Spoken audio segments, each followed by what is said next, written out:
It's the Sue Ann Show. Sue Ann Show. Sue Ann Show.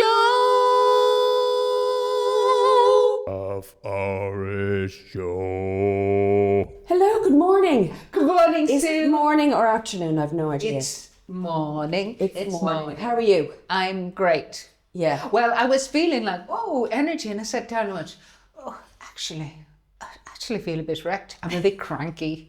Are you cranky? Yeah. I don't know why. I mean, just cranky out. Lack of estrogen. Yeah. You know, there's a few different reasons. Well, no, I was just making the coffee in there in the kitchen. when we did Delicious. this. Thank you. By the way. And Delicious. there was a woman doing her porridge. Well, she was making porridge and she was making it smooth too. And she just the spoon was banging against the bowl and she's, oh my gosh, I thought I was going to explode. Stab her. You thought you Yeah. were going to stab her? Yeah. No reflection on the woman's porridge technique. But it's just, do you know what I mean? Oh, do I know what you mean? I think that I spend every day trying not to be narky and trying not to react. Yeah. And that builds up to, it kind of crescendos into a horrific moment. And the horrific moment was the other day when I had bought a can of Coke earlier on to bring into work with me to have just before the show to give me a bit of, I do that too. yeah, a lovely sometimes a Coke and chocolate. Coke, yeah. A bit of chocolate, just to Sugar, give me, yeah. And it was just in the fridge. It was going to be really cold. I had everything organised. The last thing to do was open the fridge, take my lovely little Coke and put it in my bag. Gone. And I just flipped. But it was completely irrational. The ratio of anger to the incident did not compute. I went nuts. I was like, you took my fucking Coke. Can you not have anything for yourself? You can have nothing for yourself in this effing house. You better effing replace it before. Were you saying this to anybody in particular, Yeah, or shouting it at the house? Shouting to the house. There was nobody. I didn't know. It could have been one of 5 people. You know, I believe that was building up for the last 20 years. 20 years, I'd say. Did anybody Patty was just looking at me. The dog was just looking at me going, oh my God.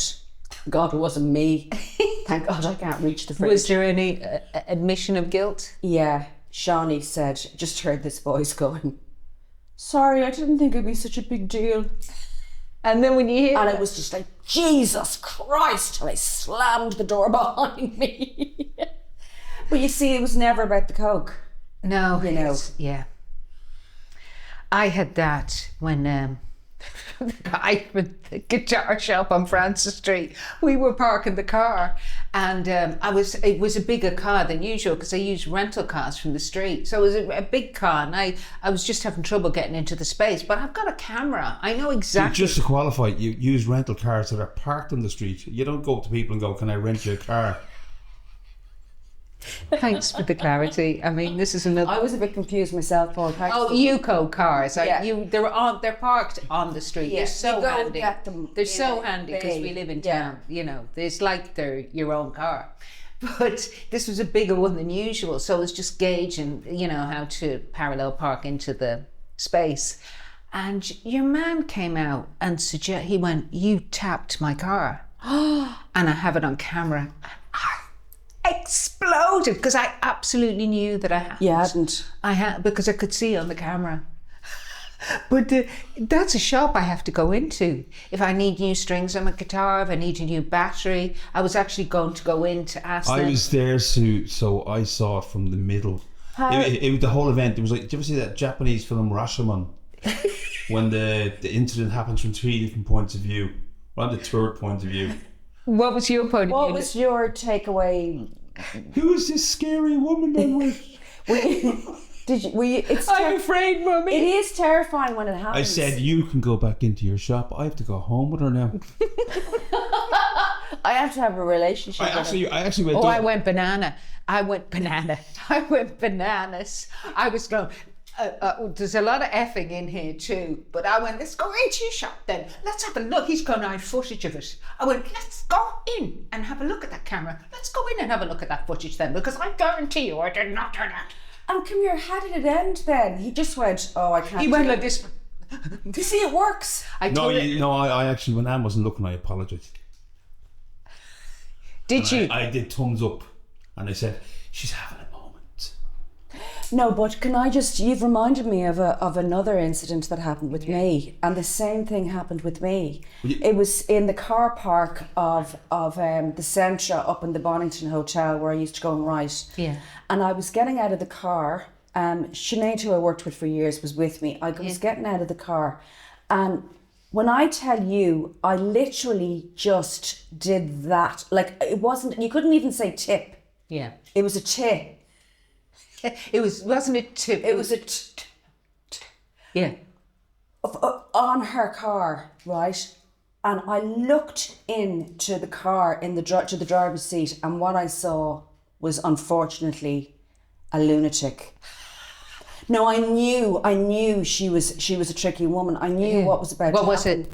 She just got out of the car and she completely exploded. Like, completely unnecessary. Like, it got really bad. And I reacted, and I did the same as you. I saw the face of the woman. I saw the face of lunacy. I saw the face of lunacy before she got out. The face of lunacy, that's the name of my next show. Because I knew that she was going to react, but there was nothing on the car. You've damaged my car, and you're going to pay for this. I said, I what? Where's? And Sinead was like this in the car, and she just went, I'm not getting out. I threatened to call the police. She came right up close to me. It was really horrible, the whole thing. There was like a crowd had formed. But Why didn't you start handing out flyers for the drug? Yeah. But I knew. It would have been funny if you went, and scene, and the Dirtbirds will be playing. Can I just pause for a second? We're playing in Tipperary and that, yeah. No, but I knew that I had to, she was a total bully. So I knew that I had to bully her back. I knew I had to do the same thing back. Yeah. But you know, it got so bad that I dropped into the police station on the way home and I reported it in case she was going to do anything. But there was no damage done to the car. But it's amazing how that's a kind of different thing. That's where you have to go, I have to fight her back because she's insane. Yeah. Maybe the guy felt like that with you. But I'm interested. He made an accusation, but he wasn't aggressive. He was having a smoke outside, and he would just go, "You talk to me, car." He put his tuppence in, but it was extra stressful because there was a film shooting at the end of Francis Street, and so it was just loads of men looking at me. Wow, doing the thing. Anne really overthought that moment. No, I don't like men standing around. Look, I'm a very good driver. I'm a very good parallel parker. I've got passenger seat driver here, and I don't want anybody casting aspersions on my ability to get into the nippiest little spaces. You're very good at it, so am I. But it's like it is like, I'm going to be, I'm just going to talk about this for a second. There's a sexist thing going on. They do take notes. It's that was the thing the guy they stop and go, oh, look at this. But that was the thing he said. He said, look at the state of the way you parked there. Look at the state of the car. Who was accusing you? Yeah, he said, look at the state of your car. That's even more of a reason to go nuts. I didn't hear him say that. He said that to me. He said, look at the state of your car. Look at the state of the way you've parked the car. Oh, no. And I was just dropping Paul off and then driving off somewhere else. I don't know. I don't care how calm or measured a person is. It was like street court. And I love that shop, but I can never go in again. They won't miss you. It's one of my favourite shops. I love going into them. But I just on the topic. You can grow a beard. You won't recognise you. Just on the topic of losing it, I would think that I'd be fairly, would I be? Well, I'm not reaction. You're not. But when you're like me, when you lose the rag, I'm very mellow, but when I lose the rag, I scare people. But also, the genie's out of the bottle, sort of. Yeah. Yeah. But I tell you, something happened to me recently that I found really interesting. I was working with somebody, okay? Yeah. And obviously this person is really well liked. She's really cool. She's brilliant at her job. But it just happened in one moment. I haven't had a single solitary moment when I've been working on the show, and it wasn't her fault. It wasn't really anybody's fault. But she just asked me how I felt about a certain thing that I was working on, and I said, "Oh, I don't feel too comfortable about that." And she said, "I disagree." And I just felt this anger rising up inside me, because she asked me how I felt, not whether or not her method was working. Do you know what I mean? So I disagree was a really weird response. It's actually inappropriate because the way you feel is the way you feel, and it's a negotiation. But I disagree is disagreeing with a fundamental thing about what you're experiencing. It also sounds like a bad use of English. No, you're not feeling that, Sue. You're feeling something else. That is the point, Paul. That is the point. That's why I felt angry, because I felt it was wrong, and everybody else, and I reacted to her then in front of everybody, and I went, "I know you disagree, but you've just asked me how I felt, and I just told you how I felt." Just named it the dynamic. And she just completely wasn't expecting it, because I don't have those moments with anybody. But sometimes you have to. And then I realised what it was she had actually, and this is just a kind of an interesting thing, and I don't know if you found this, but she had actually been communicating with me differently to everybody else.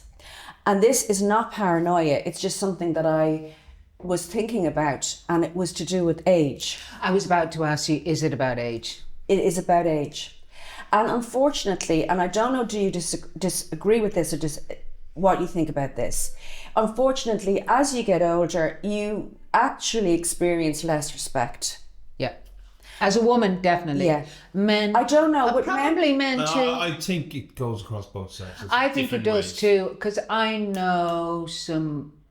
You definitely feel it in the biz and everything, but I know some older guy comics who feel that too. Yeah. Yeah. Feel a lack of respect, and you kind of go, "Hang on." I always respected older people, and particularly older performers. Yeah. Sorry.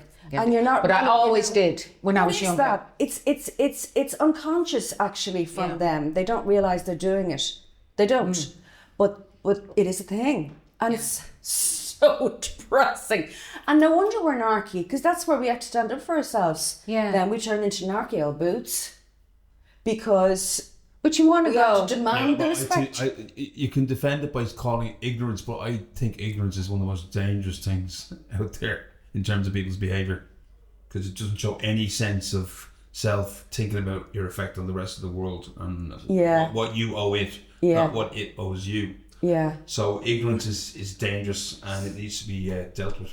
Well, will we segue into the other thing we were going to talk about that we did that interview? And it kind of goes into the same thing. Yeah, it does. But it reminds me of a thing I was thinking this morning coming in. I probably mentioned it before. It's that disrespect, and do you remember that time I told you I wrote to the editor in the Irish Times, and she is a younger woman, and she had this head going.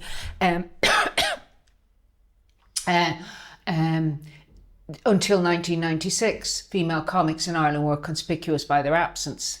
And I wrote her and I went, "That's not true." And I named names, and I said, "Oh, we were doing this." And she wrote back and said, "I didn't say that you didn't exist. I said you weren't present." And that is ageism. It was coming from someone who wasn't there, who's younger, who's going, "I'm an editor, and who cares about you?" It was basically like going, "Fuck off." It was a highly flippant defence of what they had said. Yeah, but I found it a little bit upsetting, because I kind of thought, that's my career. That was amazing. It was amazing stuff we did, but it was sheer disrespect. And I'm someone from that era saying, "No, this is actually the way it was," and they're going, "Who cares? Fuck off." Yeah. And I found that quite upsetting. And that was a kind of an ageism. Who cares? Who are you? It's funny when you go into that sort of phase of your life and start experiencing those moments, because it kind of, you really have to think about stuff, you know, and you do have to work at demand and respect. You know, you really have to. You mark don't space. choose to, because sometimes I will go, let it go. But Yeah, no. I think it's important to say, no, I am not going to go gently into the good disrespect. Yeah. And no, yeah. I find it really, yeah, I'm working, so I'm the oldest in the cast, and then there's a 24-year-old, she's an absolute sweetheart, and everyone's gorgeous. Yeah. But she's nearly experiencing the same thing. As the youngest. Yeah.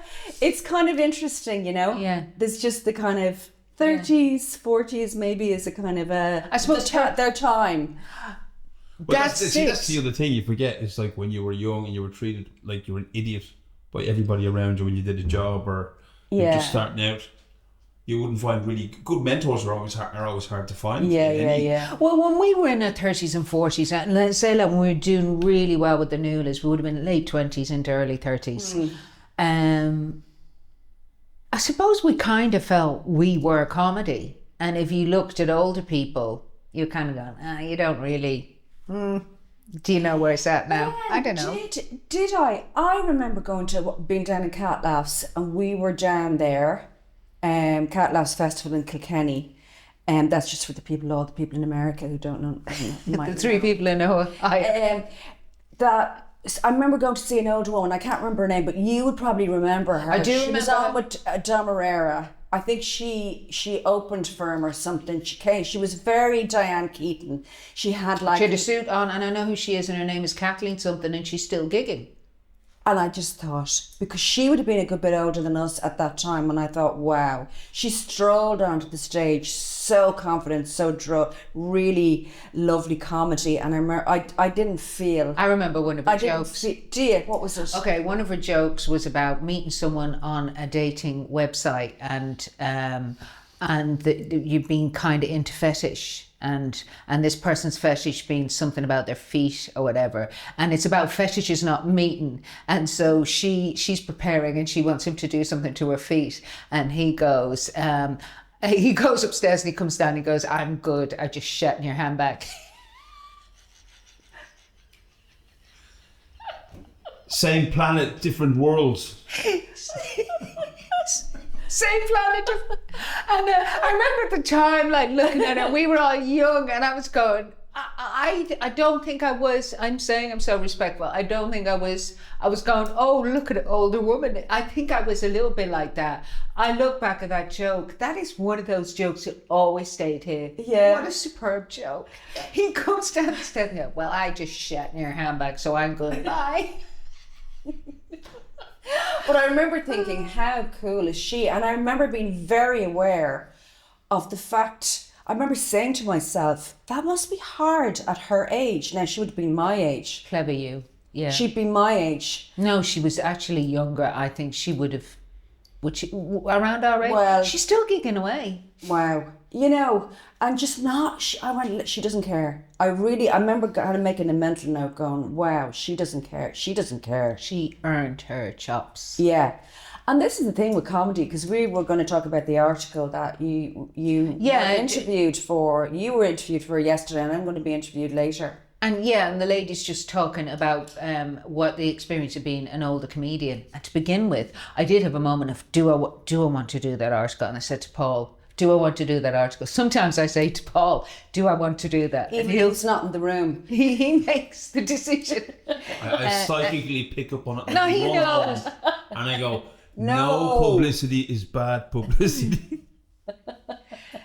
So it's interesting. Well, it's so the whole angle is, what's it like? I mean, I ended up talking about something different. I ended up talking about what it was like and how different it was. And a big thing that came up for me, you know, like it's all the women seem to be doing well now. I would say the top comedians are now the women. or they're doing the numbers. They're really doing well. You know, in Ireland, Joe, Anne, and Emma, and Kyla Cobbler, they're doing massive rooms as they call it. It always makes me laugh. I see people who've been doing comedy 5 minutes, and they support someone in a theatre, and they go, "It's a great room. It's a great room." You little wanker. I would suggest you stick on topic a little bit. Okay, no, sorry. I just find it really cute. You know, I've learned to call every space I play a room. I could be playing the Royal Albert. Yeah, because it won't be disappointed when finally it is a room. Very droll. So they could be playing 3 Arena. It's a great room. Do you know what I mean? Yeah, it's an old. It comes from the American shtick around the business. But the point that came up for me, and I had forgotten this, but do you remember when things were going, when the Newlys were doing really well? I really observed that female promoters and agents, their role at the time, they just loved their male clients. And the way they mollycoddled and supported the men and were not nice to women. No. They were not. Unfortunately not. Time and again. And I gave this example, and I had totally forgotten this. Do you remember me telling you this? We were always, calling around and doing. I was in touch with some production company in London, and I phoned up. And I got through to and that London voice. The London voice, and the London media voice is on the phone, all confident. And I get put through to this woman, and she goes, "Rich, how are you doing, darling? Darling, is Rich Hall. She thought that it was Rich Hall on the line, and it's all, darling, how are you, But it was so effusive. I mean, she was like she was giving him a blowy over the phone. It went. Wow, that's very provocative imagery. Sorry, that's the first time I've heard blowy. Sorry, I'm going to have to go in and tell the young ones in the cast. I think I'm very cool. Boys. It's actually a blow-a. A blow. But you remember me telling you this, but she went on and on and on. Rich, like must have been a good 90 seconds of her being so effusive and then I went... Before you got a word in, because you were fascinated by what she was saying. No, I was blown. I was going, oh, this wouldn't life be lovely if every time you picked up the phone somebody they was were like talking this. to you like that. Yeah. And I went... Would it? It's Anne from the Newlys, and goodbye. And we were doing really well at the time too. It wasn't like, you can't say it was like you're a nobody, but it's just that to me encapsulated it. Yeah. Oh, that time we were playing a certain venue in Edinburgh, and there was a company with 5 guys on doing an afternoon show, and it was tumbleweed in the show, and we were sold out a whole run, packed it, huge, fantastic reviews. And then I just remember on the last day, the goodbye presents and the 5 bottles of champagne for that company, 1 for each of the guys, and the 1 bottle of champagne for the Newlys. Sorry, is that petty? Yeah. And we drank way more than the guys did. I thought you just ate cake and drank tea. That's according to one of the last podcasts. It was all sandwiches and cups of tea. No, the truth has to come out. The stories are starting to contradict each other now. No, Edinburgh was always where were the good restaurants. It was all when I think back to Edinburgh. Okay, now you're going off topic again. I'm sorry, Can I just get back on topic? Didn't you guys write a song called Comedy Man? Oh yes, we did. Comedy, great big comedy man. Yeah, but that's getting, well. Is that all you know of the song? Yeah. It's a long time ago, Paul. It was a long bitterness ago. No, it's I'm just not bitter. It's not bitterness. But I'm just marking these things. This woman was asking about what it means to be an older performer and rather talk about it being old, going around doing stuff. I was remembering things that have changed. And I think that has changed is that a lot of the female energy now has gone into just being women on stage doing really well across the age groups. But in the past, there was definitely a cohort. The culture of it as well. But can I just say this? At that time, the female energy was supporting the men to be brilliant and also pushing out other women a bit if they wanted to be performers. It was just a very strange thing. I think that there's something we always said, like, was that if we had got this if the Nualas were men and they got the success that we got, it definitely would have propelled the act into a different place. There's no two ways about it. You know, there was just a weird sort of energy back then towards women, and I think that is changing. Oh, that's totally changed. I just see the international. I just look at the posts of and there's a woman every line up there now, down there, and there's more and more names coming, and it's just more inclusive. Full stop. Yeah. It's not as well. That's I don't do the clubs anymore. I don't know. Do you feel that? I'm going to try and do clubs all over the summer. Yeah, but no, our club experience has been really good, hasn't it, Anne? What? She has to be your club experience. Crackdown, amazing. Yeah. But that's run by Damo, Gary, and Eddie Malarkey. And I know Damo years, and Damo was always one of the nicest guys. And Gary's lovely, and Eddie. So that's a really special place. And also it's in town, and they run it fantastically. They do comedy 7 nights a week, and they have a very international audience and all age groups. Have you played there? Because it's interesting. You don't know what you're going to get. I did play there, yeah. Do you know what I was also saying to the woman in the interview when I did the interview? I was talking about there being older comedians now. I said, you know, when we started out, the Comedy Cellar was new. So comedy was 20-somethings. And the people on stage were 20-something, and the people in the audience were 20-something. And I remember once Eugene Lambert coming down and doing a little act with a puppet. Did he have a ventriloquist act? Yeah. Yeah. But do you remember us looking and going, old person on stage? It was real. And he would have been what then? He would have been in his late 40s or 50s maybe. But it just seemed old person on stage in the cellar. It just seemed to really I remember a guy called Jerry Lavelle. Do you remember Jerry? Yes. Jerry was brilliant. He's a brilliant and he was such a unique performer because he's somebody who forged his own path doing comedy in Ireland when there wasn't really a circuit. Yeah, I do find like going down to certain clubs hard because I'm talking, because of my material, I'm talking about being married for 26 years. I'm talking about having, you know, but that's fine. Kids that are the same age as the audience.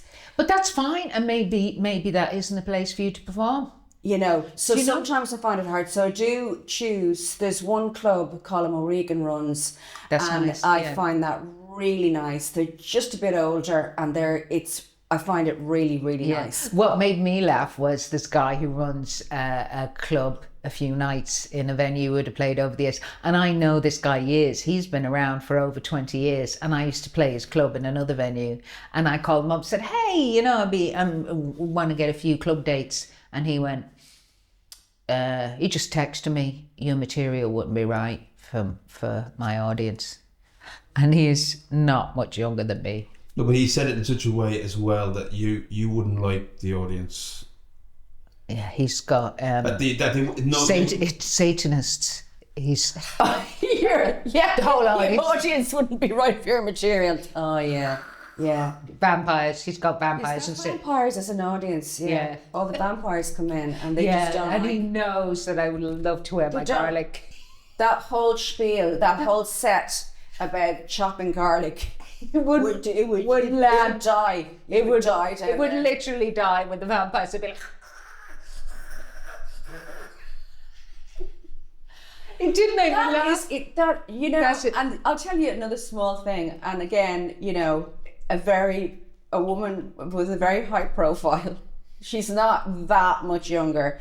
Wouldn't have me on her radio show because she said I was kind of older and had an older demographic. I know. What you mean. I know. I just laughed. You see, sometimes that kind of thing doesn't bother me, but someone taking my can of Coke out of the fridge would send me absolutely skyrocketing into. But I just went, at that moment, That's what I went with you. I think that's bad karma too. I think it's not very nice, you know. So you had to deal with all that sexism in the past, and now you have now you have to deal with ageism. Is there such a thing as sexism? It's a wonder we're still here. It's a wonder we're still in the. Here's what I think: a good joke is a good joke. Good material is good material. Yeah. And I'm just going to say, because I have to talk to the interview later. She's lovely. Age smage in comedy. Age smage. You've worked that out. Age smage. Oh, that's what I'm going to call my next show. Age smage. But that was what I was going to ask you, and what did she talk about in terms of the culture of comedy, not just about sexism? What else was spoken about in terms of comedy material, content? What is it that is there a difference in female-led comedy to male-led comedy? Yeah, well, she was talking about, aging as material, and I did a menopause show. I think the world reached peak menopause. I don't want to talk about that at all anymore. I talk a bit about getting older as a woman. I said, I feel the world's reached peak older woman shtick. I said, I want to do funny. Yeah, but I think also, I don't know why all these kind of ideas are sort of talked about when it comes to women's. It's like saying, it's like saying, Jason Byrne did a whole loads and loads and loads of stuff about his divorce. I bet he doesn't want to. He did a whole show where a lot of it was about his divorce and his separation. I bet he doesn't want to talk about divorce and separation again. Yeah, that's it. Do you know what I mean? It's everything is rooted in the truth, and it's kind of relevant to what's going on in your life right now. And you're finding comedy, and what I'm going to say, want to talk about is you've no material when you're 22. You've nothing to write about. You've so much more to write about as you get older. Yeah. But if you were doing a show now, what would it be? Well, I mean, with Dirtbirds, we did so much on parenting. A lot of our sketches, years of sketch. Both myself and Sinead were in the whole world of parenting, and it was rare moments of joy in a parent's life. It was what we have for the dinner. It was all that juggling. I think what the kind of essence of the material was juggling work with parenting, with being a mother. Motherhood. And it's so funny, juggling work with parenting, and the work is talking about juggling work with parenting. Yeah. But I mean, I think we got so much joy out of using it's very tough when the kids are young, are young and you're working. So we got so much crack out of using that. And you were forefront of people doing that. A lot of people do that now, I think, don't they? You were forefront of what I would write. I don't. I'm in an empty nest. In a way, even though they haven't moved out, they have in spirit. That's your new bulk of material. Empty nest. Empty nesting, because it's you're letting them all go. Yeah. Letting the kids go. I mean, they're 18 is my youngest, so they're doing their own thing. I barely see Milo. He's over in his girlfriend's house all the time. They don't want to know you. They're forging their own way, and they're just. Do they tell you what's going on in their lives? They do. Yeah, they do ish. But they don't really want to spend any time with you, and they don't, and that's kind of interesting. That's kind of interesting. Sue's sitting there. Yeah, this is interesting. No. I've given up my whole life to this, the last 2.5 decades. That is. No, you can joke about it, but that's the truth. But I look at that scenario and I go, that's what I would be feeling. You see, if you were a bank now, you'd be disgusted with your investments. That is it. That is it. That is beautiful, Paul. That is it. Yes. I'm going to write that down, and I might use it. That is. You're very welcome. That is a fabulous analogy. Yeah.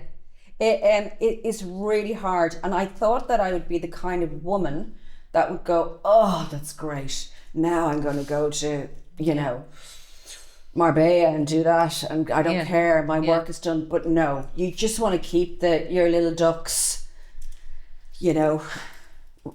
paddling after you.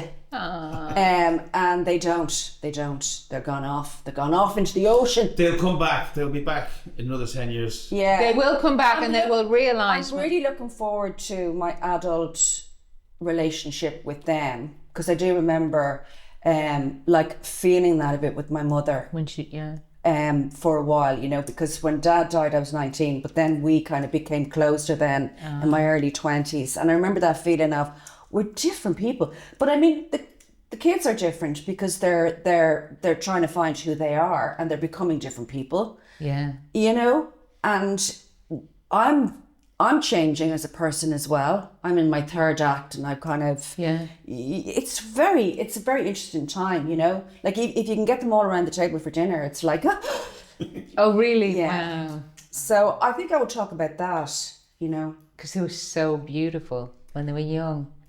I mean, they were so close. You'd four all really close together. So it was a real little unit. Yeah.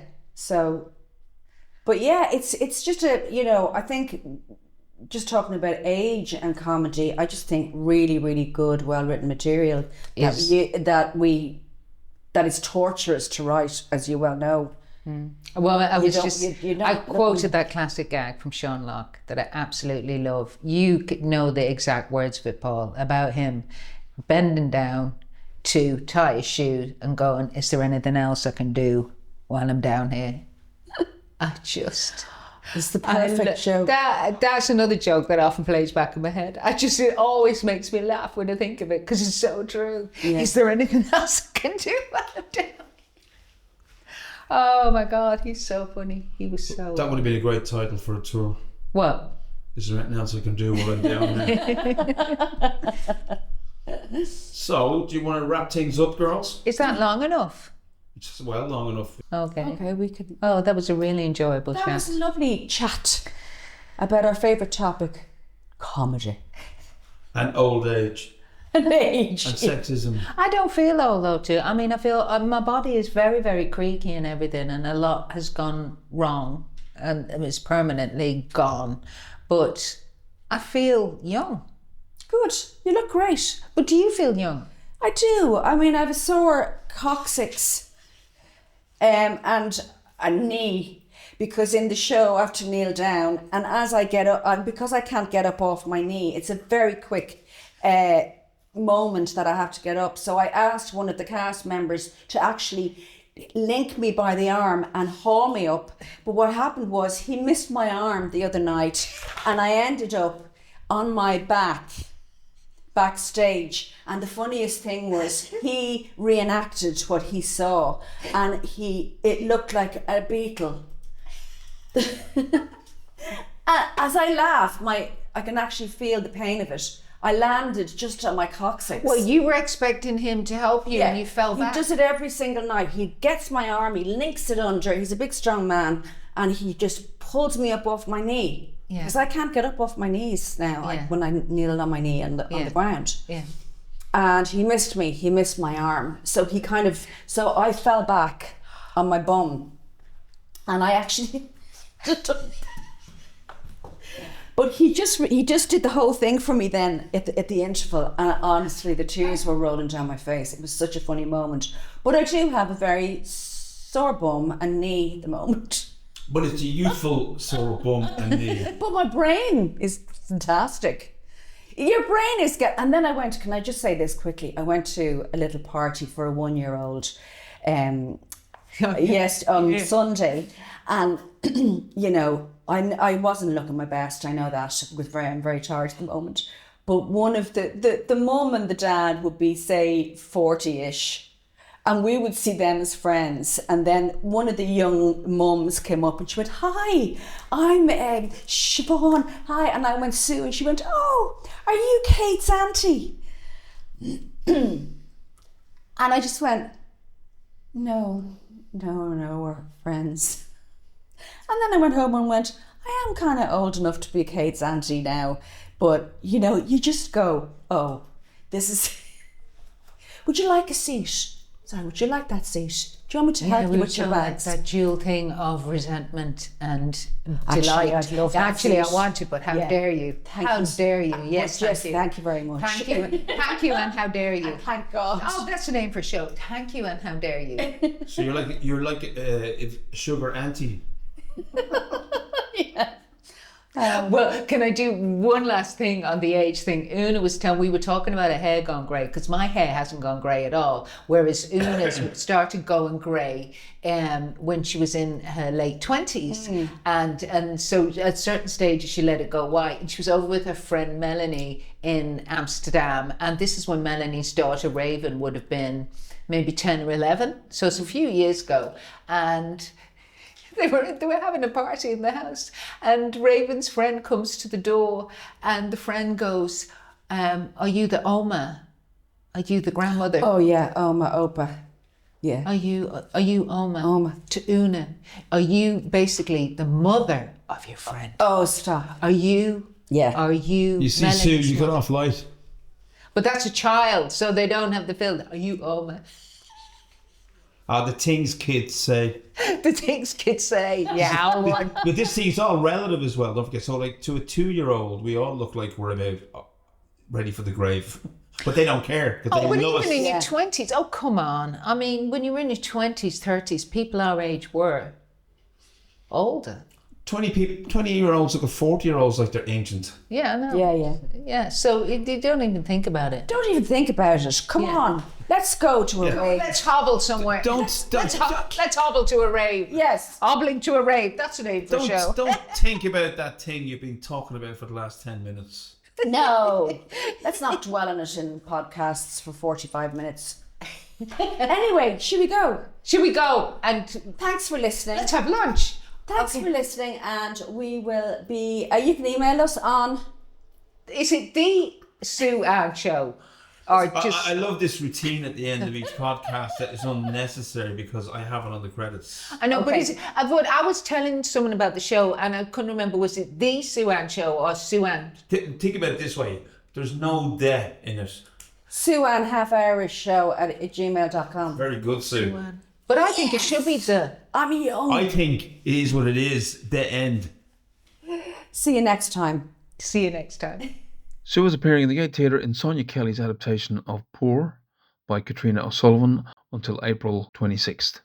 Anne is touring nationwide with her show Further Adventures in Womaning. Details can be found at annegildee.com/shows. If you want to respond to any of the hilarity and stuff we've been talking about, Or give us topics to chat on. yes, indeed, you can email us sueannehalfhourishshow at gmail.com. Brought to you by Sue Collins and Anne Gildee. Producer Paul Farron.